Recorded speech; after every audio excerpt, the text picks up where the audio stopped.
I think in my gut, I feel like that's what I know to do. I just need to do it. All you have to do is articulate the values and the solutions better than the rest of everybody else. How we could pursue this as a family business. We sold out. Oh no, like what do we do? That's a great problem to have. Let's have that problem. Welcome to Legacy Launchpad, where kingdom-minded entrepreneurs build profitable businesses without compromising faith or family. I'm Leah McHenry. Let's build your legacy together.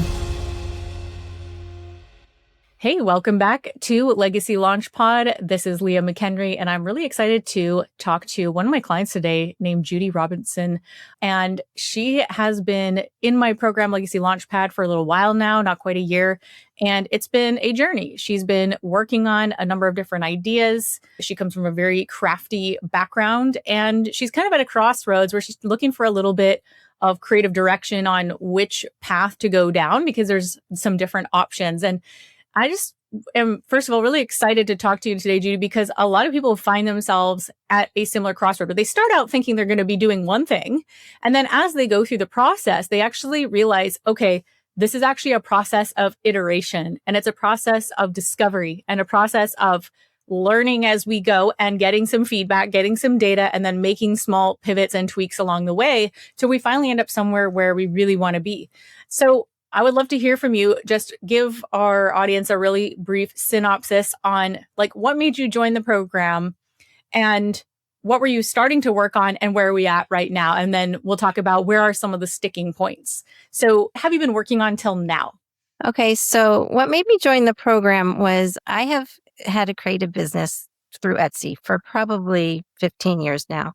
I have 5 daughters who are all now grown, and they are very creative.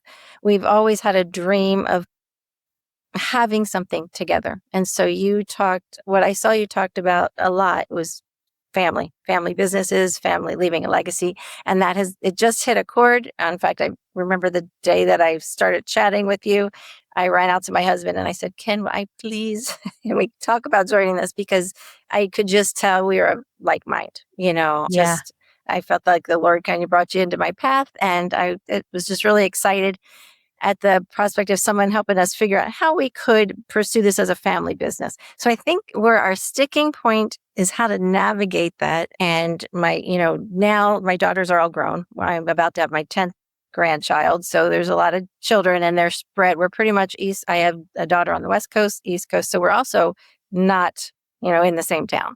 So we're just trying to figure out, do we lean into one particular product, embrace that and follow the system?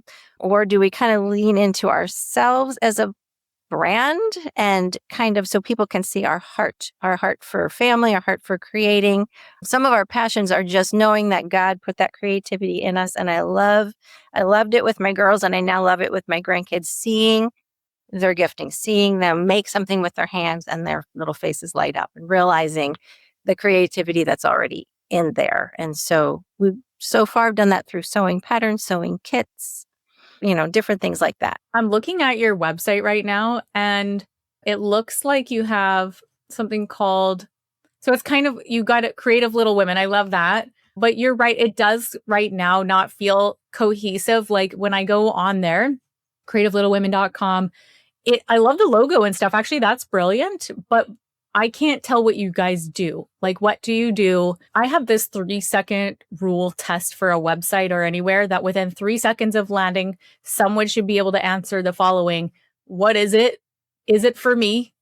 And how do I buy it? Right? So that's just kind of a rule of e-commerce or a website or a landing page or really anything at all. Even an advertisement. Within 3 seconds, it should be very visual and kind of people should be able to self-identify, oh my gosh, this is for me. Where has this been? Right? So let's talk about that. It sounds like you guys are all very creative and you don't have a super cohesive direction on exactly what it is you're building. Yeah.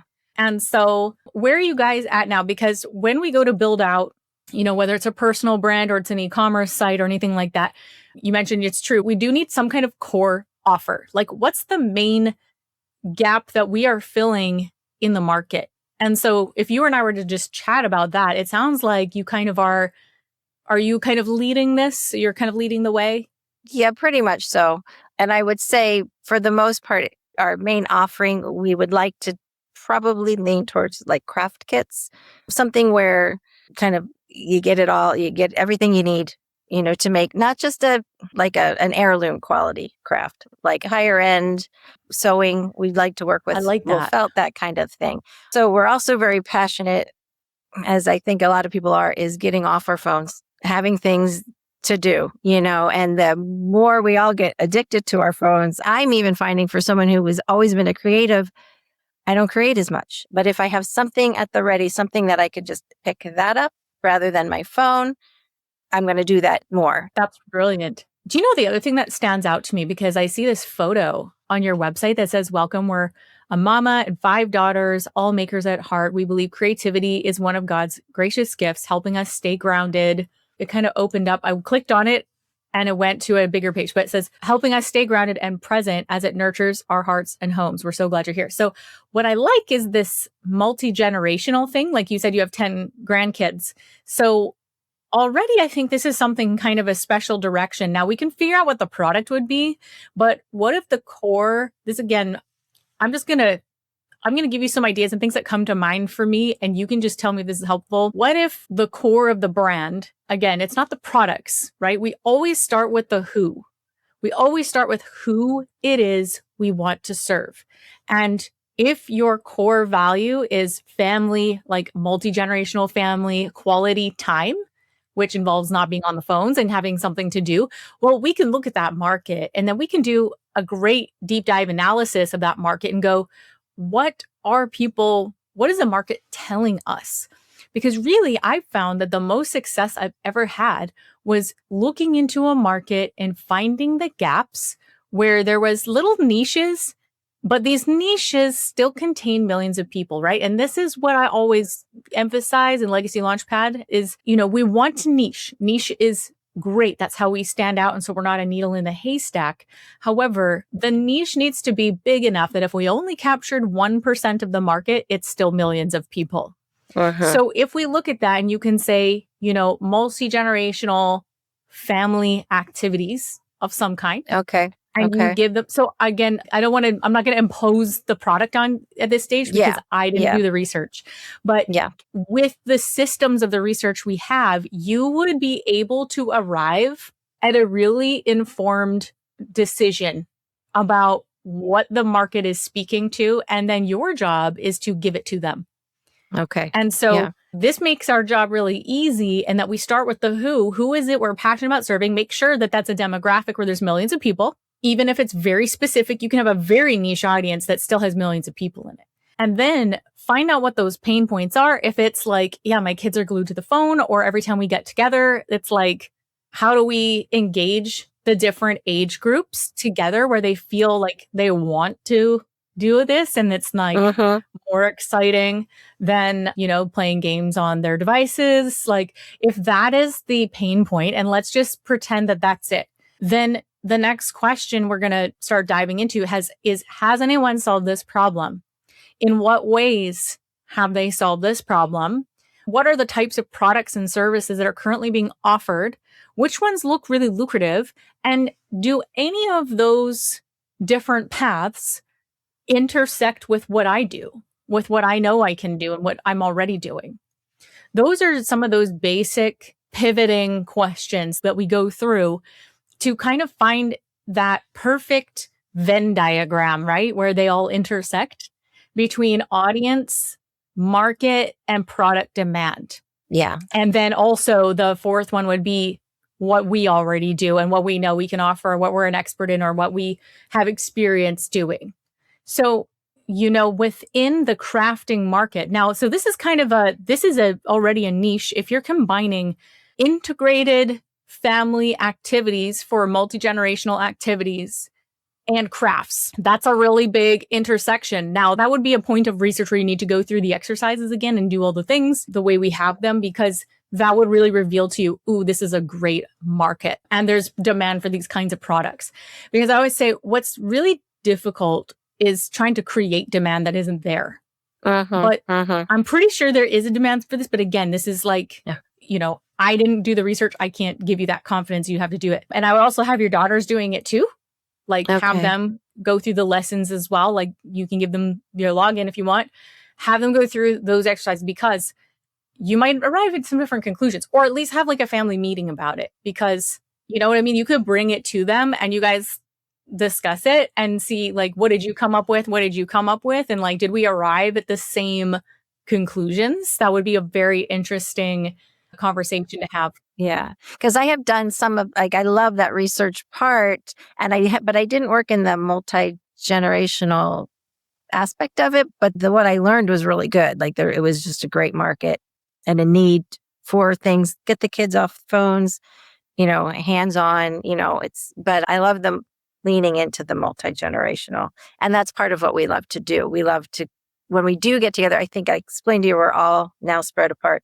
So the times we have together, we really try and be intentional with when the grandkids are there. So we have activities and we all brainstorm and love coming up with that. So that's something, if it leans to that, I know we would all love that aspect of it. So yeah, that's great. Yeah. And because you guys already have a propensity to doing that and then making something systematic, fun, coming up with, I mean, maybe it's kits or different subscription boxes or things like that that get delivered regularly that have pre-assembled things or whatever you need. And maybe it's scalable too, or if you have a big family or a small family, like you can have additions. Like this is the perfect option for, upsells and quantity upgrades and things like that, where they can customize it based on, I like that, custom family activity kits, something like that for the get-togethers and the holidays and just, grandparents that have their grandkids over or whatever, like things that really make memories that the kids also find fun, and that maybe you have different kits for different age groups or ones that are great for all age groups that people actually find fun. So there's a lot of surveying I could see that's going to be necessary for this as well, to find out like, what do people find boring? What do they find engaging? Getting them to rate the kits on like, how much do people enjoy this? Is there anything that would make it better? So I think there'd be a fair amount of iteration. And plus you guys have experience of doing it yourselves. You kind of know, oh, this one didn't really engage the kids. So they kind of started wandering off. Right. Yeah. So I like that idea a lot. Does that kind of get your wheels turning a little bit? Yes, 100%. And I think that we all relate to that. We all love doing that. That's something that brings us all together. And I love having the girls watch the classes and kind of research and see what they find too. That would be super helpful. Awesome. Okay. So assuming that you are able to decide on a direction and I would highly recommend putting this all on Shopify store, whatever it is you end up crafting and creating together. And then of course you're going to need to, source different things. And in Legacy Launchpad, we do have a sourcing workshop that my husband put on. And there's a lot of different things that, involved components and whatnot. And then to ramp this up, now, in terms of how you want to build this, I know you mentioned to me earlier about my little empire workshop that I did in terms of how do we build a brand and then like this like product side of it. Uh-huh. And I think what's very powerful, I mean, there's a couple of different ways you can build this. And that's what that workshop was for if you do want to access it. Because, a personal brand is usually based around, it can be a family, but it's usually one person, but it definitely can be a family. And the purpose of doing that, of building that personal brand, is trust and credibility and longevity. Because no matter what you do or what you want to sell, you can shift and change, you can offer different things, and you'll have this baked in audience that just follows you wherever you go. That's why I always tell authors, like, stop trying to sell books, build your personal brand, because when you do that, I mean, you could change genres, you could do whatever, but if they love you and they love your writing and they love what you are doing, you could do whatever and it'll be a measurable success. And you can launch a product brand, you can launch a course, you can do all these different things and you can build out this infrastructure, but you're the main hub. So yes, I absolutely would create a personal brand around you and your family. And what I really like, I'll just tell you something that I think the world needs is the grandmothers and like the older women in the family, the matriarchs, like leading the way and showing how to do it. Like, okay. Here's how I content. Okay. So that kind of content. Okay. Here's how I, whether it's like plan a multi-generational family get together, Mm-hmm. and it's everything. You can show a little clips of like, here's how I plan my meals. I plan the activities. And here's one of the things that we do. You don't even have to be selling the product. You don't even have to mention where you got it. And people will be like, where'd you get that? And Yeah. then Yes. they're going to go to your bio, and then their bio is going to be your Shopify store where they click on there and then buy the thing. Like, oh my goodness, this is genius. So I Okay. think if you could make content around here's how I, as a personal brand, Mhm. and you really be, very forthright in like it's a values led content where it's very clear what you're all about, what you're trying to do, and why it's important. And that's going to be like a magnet where we attract and repel people. So people, they don't like that, they don't like those values, or that's not for them, Mhm. they go away, or they might troll, but you're going to attract more people than, because there's more people who see this need. And so they could also be like, here's how I keep the older kids engaged and off their devices, Okay. when we get Yeah. together. It Yeah. could be like, it could be anything from like, here's the different kind of snacks that engage different generations, or like, Yeah. there's so many different things you can do.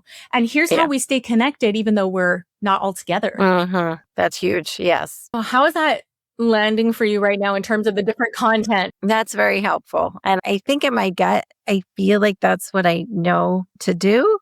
I just need to do it. I think I shared with you, I'll research. I need to do more and just, you know, it's hard for me to put myself out there. But yet I do think as a grandmother, it's important. It's important to know how to stay connected to your grandkids. It's a gift we have to be here Yeah. for them, and it's something I love to do. And I feel like God's given me a passion for that. So, That's wonderful. And I think that's a great, people need to be inspired, but they need to be inspired to action, right? So if you can inspire people, but then also activate them in taking an action, making a move in that direction. And like, here's some simple things you can do. I mean, and if you just think of like micro content and breaking it down to very simple things. Like, so if you go through the content pillars that are inside of Legacy Launchpad, this is going to be the perfect exercise for you with this in mind. Think personal brand, and then your product company is where you're going to send the traffic, right? That's where okay. people who are coming to you to go, wow, I'm so inspired. I wish I could do that. I wish I had some activity kit that I could, do with everybody together, and it would be fun, and we making memories and everything. And they're going to come over to your profile, and they're going to click on the link, and they're going to buy. I mean, that's just the organic side. But once that thing gets going, we can start a real like deep dive e-commerce approach, right? So this is where we do ads, advertising, we can do influencers, we can do partnerships and different things. There's a lot that we can get into that we haven't even touched yet, because you got to decide on the direction, start building, and then this can go fairly quick. Mhm. So I would say if this is feeling good, like, plant your flag in the ground on this, like build the personal brand around multi-generational family connection, and then build your products around that serves that market. If you can confirm it all and then go through the exercise again with your kids, make sure you guys are all on the same page. Everybody's got buy-in on this, like, oh, I love this, and they're excited about it, and you feel energy when you think about it. And I think you're going to do really, really well. I think they will feel I know we just from history, that's what energizes all of us to even just as we plan our we have staycations, we call them. They all come here and stay, and just the planning is what energizes us all. So, and to be able to share that and see other families do that, I would think would be wonderful. Yeah. Yeah. Now let's talk for just a second about something you mentioned where you were saying sometimes you're getting a little bit stuck in the perpetual research and the perpetual, Mhm. learning, Mhm. learning, and not enough execution. What do you think is the blocker with that? Is it a form of procrastination? Yeah, I think it's fear-based. I know you talk a lot about the mind. Most of the stuff is stuff that we're stuck at from childhood or whatnot, just fears. And that's stuff I'm working through, but I think I need to move and do action to get over those fears. Just put myself out there. I'm a quiet, reserved, introverted person. So it doesn't come easy for me. some of the quiet, reserved people do the best on social media and in business. You'd be shocked Really? at the people who are actually very, very introverted when they're not on camera or whatever. Like, actually, myself, I would consider I'm one of those, I don't know what you call it, an omnivert or whatever, where I go back and forth between the two. I will say, like, on podcasts and on when I'm on video and when I'm coaching, I switch on, I flick the switch, right? I'm in my introvert status just for that period of time. And then when after that, I'm like pajamas, towel on my head, quiet, read a book.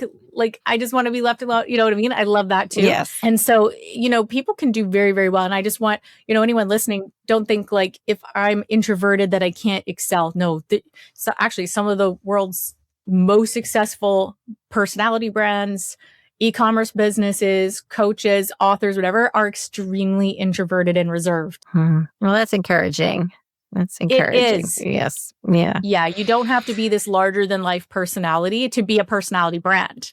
All you have to do is articulate the values and the solutions better than the rest of everybody else. Like, even if you're like 20% more clear and articulate than everybody else, you'll stand out like crazy. Okay. Because there's so much noise and there's a lot of vagueness, and there's a lot of people creating content, right? There's just a sea of noise when it comes to content, but people, what clarity is and what articulation is it's a signal. It's a clear signal that cuts through the noise. So that's what you need to do. You need to kind of get to the heart of what the problem is and make sure that your content addresses what is this problem that we're solving, right? Families becoming disconnected. So what I like to do is take a piece of paper and draw a line down the middle and talk about, like, what are all the things that people don't want when it comes to this topic and this problem I'm solving? What's everything they don't want? What are the symptoms, right? So if you go to the doctor, have you ever gone to the doctor and you are describing something? You really don't know what's exactly wrong, but there's a number of strange symptoms that have come up and you can't put your finger on what it is. You have some inklings of what it could be, but you're not sure. And so you just describe things. Well, that's what we need to do with our content, and also just like all of our marketing, is really describe all the different symptoms that they're having and the things that they don't want, the things they're trying to get away from. And then we also need to contrast that on the other sheet of the paper with all the things they do want. What are all the things that they wish they could have that they're not feeling like they have that right now, right? So it might be, what would you say on the negative side is the stuff that people don't want and the things that they're, what are the issues, the symptoms they're having? Well, just, I think we talked about the phones, just like, especially kids on their phones, or even adults, me on my phone, rather than being present, present and feeling alive and feeling joy and feeling creativity. I feel like all of this has deadened that, and, the phones and the whatnot. So, and then just the connection, even when you are together. For us, when we're together, I love the joy and the noise and the happiness. But I know for some families, talking to other people, they're together, but it's more like they can't wait till the event is over. And yet sometimes it just takes just intentional connection, intentional interaction, whether it's a game or something you do, together, to leave feeling connected and seen and close, Okay, so that is huge. So if we listed those things out, this is going to be really important when you go to do product development, right? So when you go to do product development, we want to look at, okay, the things they don't want, like disconnection. Everyone's on devices, old and young. People are in their own worlds. They're not present. They are distracted and they haven't deepened relationships. In fact, by the end of it, they can't wait to leave, So really, really flesh that out. Like, go deep dive and get your daughters to contribute to this list of the don't wants and the symptoms. And then on the, what are we trying to do? Where do people want to be? What is the thing they truly desire, right? Close relationships. Mm-hmm. It's the opposite, right? We can actually just contrast and simply say the opposite thing of the bad stuff. So connection, relationships, laughter, feeling alive, feeling present, feeling closer at the end of hanging out than we were before. And there's actually a huge opportunity that I'm sensing right now as I'm saying this out loud for not just the activities that they do, but maybe some other things as well. I've seen some of these companies out there that are like conversation starters, Mm-hmm. like kind of card games or card prompts to just Yes. spark Yeah. conversation, things like that, because not every family is that close, and there's been a lot of history and drama of the past. And how can we bring people together and create new memories and new opportunities for connection where there was awkwardness or brokenness and things like that? So there's actually, I think this could serve even a bit of a wider market than you realize. Just because, most people have family and most people have very imperfect families. Mm-hmm. And so we do too. how do we address that? That's a Yeah. pain point, right? Because Yeah. someone in these families, like most people want close family connections, but what's getting in the way, right? And is there something, this is just for you to chew on with your daughters on this, but is there something that's a precursor to even the crafty activities that would get people even wanting to be together to begin To with? be together. Yeah. One thing we've done, and I've done it for about 5 years now with the grandkids, is we started noticing when they'd all come, the olders would sit, the youngers would sit. So I do digital graphics. That's one thing I've sold on Etsy, and they'll pick a number. So that dictates where they sit. And at the place card, I'll just print out cards. So when they get there, it'll have the number of where they sit, but it'll have a question. And it's usually just, if it's Thanksgiving, it's, name something you're thankful for. It usually goes a little bit deeper because they're all different. But what I have found that I loved and I've often wanted to market is that my grandkids come alive with that. Because first of all, because I've kind of made it so they have to sit next to an older uncle or, Mhm. and then that intentional time happens and then the conversations grow. And I just love Yeah. that. And I think that is something that we're lacking. And it's simple. It's super simple. And then they look forward to it each time. They're like, oh, Grandma, I know we're doing the numbers and I'll have them print new ones printed out for Christmas or whatever it is we're together for.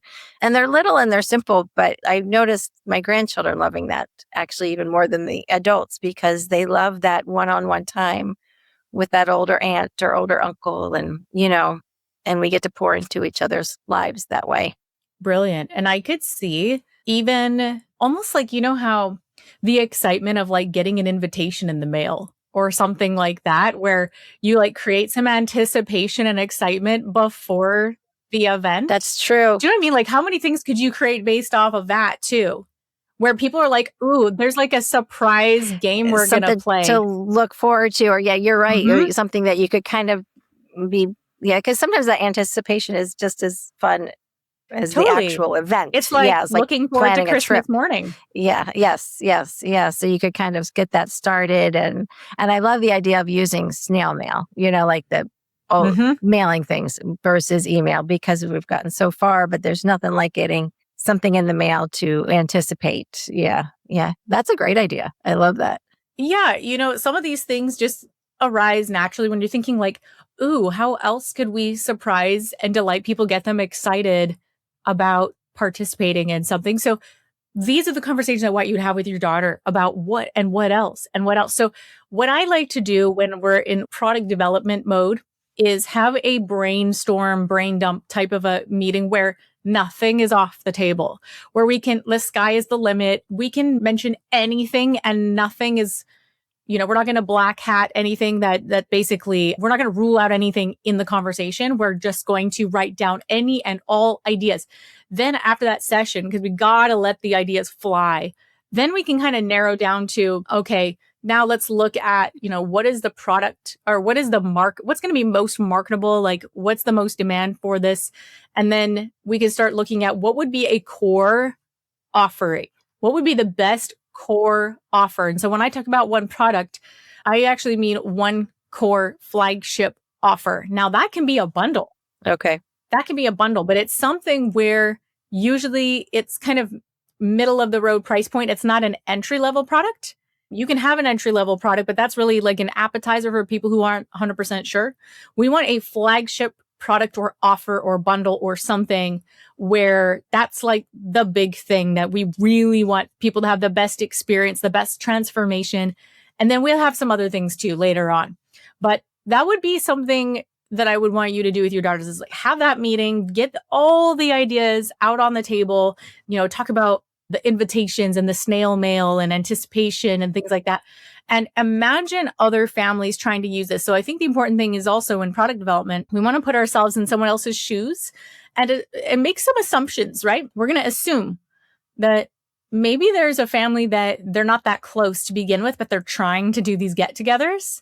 And their desire is that people would be able to get closer from the interactions in the event. How could we meet that need? Right. Okay. So different scenarios for you to think of. And we can't assume that everybody is exactly like us and is already having a great, family dynamic. Like what about the awkward ones? Right. So absolutely. Yeah. But everybody has the same desire, right? So if the problem is the same, we're disconnected, we're not as close as we want to be, and we want to create these experiences where people really want to come back and do it again. And they want to have closer connection, make new memories together, things like that. Maybe there's more to it than that. Maybe there's more, like maybe there's like healing, maybe there's prayers, maybe there's different things you can incorporate as well. I mean, the sky's the limit on what you could do with this. I love that. Yes, I know. I love that. And that's because that's my passion, for family. And yeah. So I did want to ask a question. You said when you came to the website, I think I probably know the answer, but you don't know what we're about. And I guess it's partly because we don't know what we're about. But what would the front page look like if you were to come then and see that and know? What would be the first, what do they call it, above the fold, like what you see right away? Well, what I would imagine, if you build the brands the way we just talked about, like, so using my little empire structure where you have a personal brand, and your personal brand is where it's all your value-based content. You share parts of your family, your planning, your tips, your tricks, your different things that you're doing. You can talk about your products. I'm imagining this is a full-blown e-commerce website. This is not a personal brand website. This is an e-commerce website where you sell the things that help people do what your content is about. So it would be different if you were selling courses or something else, but because this is going to be a physical product that gets shipped to people most likely, then this is just going to be a full-blown Shopify website. And for that, we have a whole module and lessons on exactly how to do a breakdown of all of that. So you would just follow that system. Okay. Yeah, I hadn't gotten to that far. So, okay. Exactly. Yeah. All right. Yeah. So do you feel like you've gotten some clarity from this conversation? Absolutely. Yeah, I really have. So just need to put it into action. Yeah, exactly. And I know you said, so I kind of we talked about a lot of things, and I do want to circle back on that whole implementation thing. It's very easy to get stuck in the perpetual research and thinking and planning and not the doing. And I would encourage you to go back to your original why that you wrote, like in terms of what you're looking to do with this brand, what you're looking to do financially with this business. Like, I think people, they think about their why, they write it down, we do this in Legacy Launchpad, and then we move on. It's really important that you put it on some kind of a note that stays in front of you, because out of sight, out of mind, I would recommend for you that why, if it's like create generational wealth or create enough of a, like, you want to leave your kids an inheritance, your grandkids an inheritance, if it's that kind of wealth, I would put that sticky note right on your desk where you see it every day, because that will activate you into implementation. Whereas I find that if someone's why isn't strong enough, they just kind of fizzle out and they don't really do much with it. It's a wish, it's a dream. It's not something that moves them into action daily.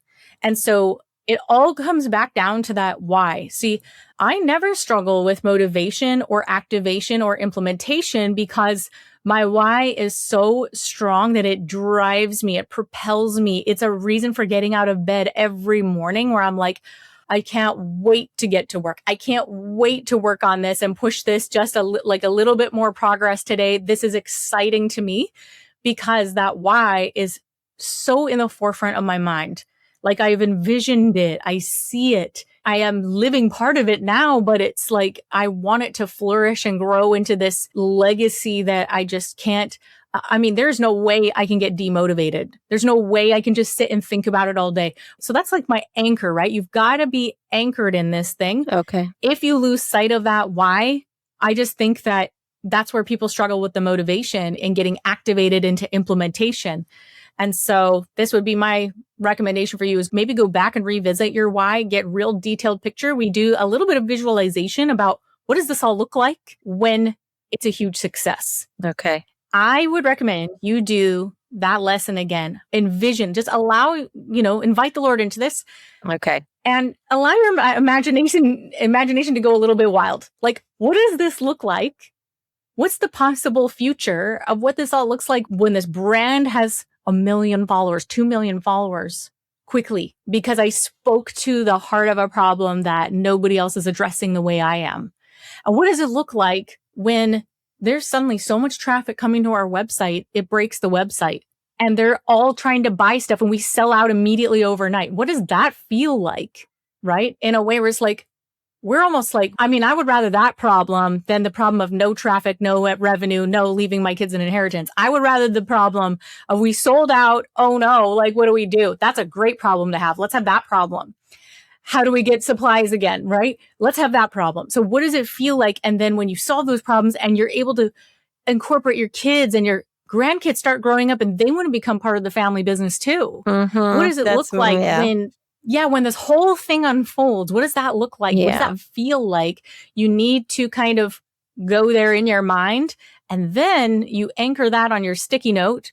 It's like, this is the vision. And if you can keep it concise, but it's on your computer in your line of sight, I'll tell you, you will not struggle with trying to implement. It'll be there. I love that. Yes. Yeah. I love the idea of having my grandkids do this with me as well, just to get excited and their creativity to be used by God in a powerful way. Yeah, well, it's definitely possible. I'm reading a lot of books right now as I'm writing my book on generational businesses, dynasty businesses that stay in the family. And, most of the founders that I've studied of the world's longest standing family businesses, they didn't know it would go past their first generation. They had no idea it would do that, right? They just kind of started doing their thing. And then it became sort of a trade within the family, and they started training and incorporating their children into it. And it's this apprenticeship process and all of that. But really what's behind it is the family identity and, what that means. Like, if you're in this family, this is who we are. This is our identity. And here's what we do. And not every person is like necessarily working in the business, but they are welcome to be part of it. So, there's in modern day times, there's a number of ways we can carry that out. And I think that, you're headed in the right track. And I think there's a need for this for sure. So I would say, dig into that why and, start implementing this, get them involved, and then, execute as quickly as possible. Okay. All right. Well, thank you. Lots to think about. And I'm excited for them to watch this when it comes out. Yeah. So yes. All right. So we'll get started on that right away. Yeah. Yay. Thank Amazing. you. Thank you so much. I appreciate it's my pleasure. You. Yeah. I've enjoyed the class so far, and I'm just so excited to kind of start putting it in action and heading in a direction. Amazing. Awesome. Well, it was my pleasure. And where can people find you, by the way? Are you on Instagram? We're on Instagram. It's Creative Little Women Instagram, and then creativelittle.women.com. Yes. So hopefully there'll be more there to see. So yes. Perfect. Yeah. Awesome. Okay. Thank you. All right. Thanks so much.